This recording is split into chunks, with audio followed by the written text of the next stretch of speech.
Salam sigap dan shalom. Renungan kita pada hari ini, Minggu 4 Juli 2021, berjudul Untuk Berjalan pada Jalannya. Ayat intinya terdapat di dalam Amsal 10 ayat 29. Jalan Tuhan adalah perlindungan bagi orang yang tulus, tetapi kebinasaan bagi orang yang berbuat jahat. Pena Inspirasi menuliskan yang dimaksud dengan judul renungan kita pagi ini, untuk berjalan pada jalannya, sebagai petunjuk bagi kita untuk menghadapi hari esok dengan berani adalah sebagai berikut.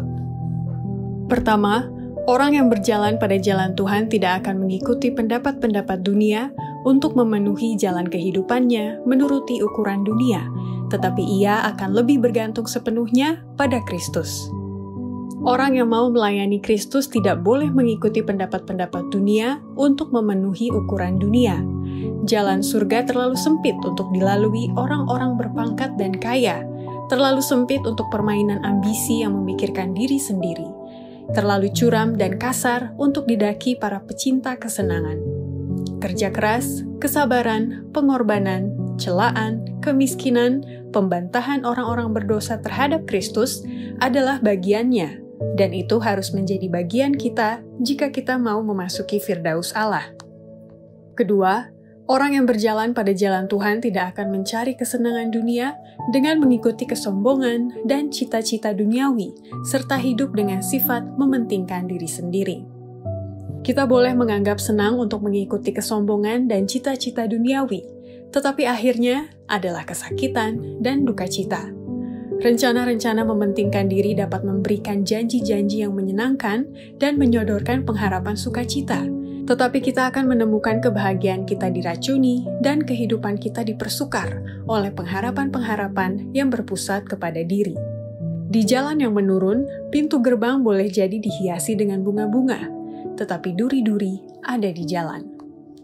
Ketiga, orang yang berjalan pada jalan Tuhan tidak akan berjalan sendiri, tetapi ia akan senantiasa menjadikan Kristus untuk menuntun kehidupannya, agar dapat menahan segala kesusahan sampai ia kembali memperoleh kemenangan. Setiap tindakan yang menurut kepada Kristus, setiap perbuatan menyangkal diri untuk kepentingannya, setiap kesusahan yang dapat ditahan, setiap kemenangan yang diperoleh atas pencobaan, adalah suatu langkah dalam perjalanan kepada kemuliaan dari kemenangan terakhir. Jika kita terima Kristus menjadi pemimpin kita, Ia akan memimpin kita dengan selamat. Keempat, orang yang berjalan pada jalan Tuhan akan tetap berharap pada Kristus sebagai pemimpinnya, dan juga sebagai tempat perlindungannya pada saat ia menginjak jalan berbatu-batu dalam hidup ini. Jalan itu mungkin berbatu-batu dan menanjak. Mungkin ada lubang perangkap di sebelah kanan atau di sebelah kiri. Mungkin kita harus tahan kerja dalam perjalanan. Bila lelah dan ingin berhenti, mungkin kita harus bekerja terus. Apabila lemah, mungkin kita harus berjuang. Apabila putus asa, kita harus tetap berharap.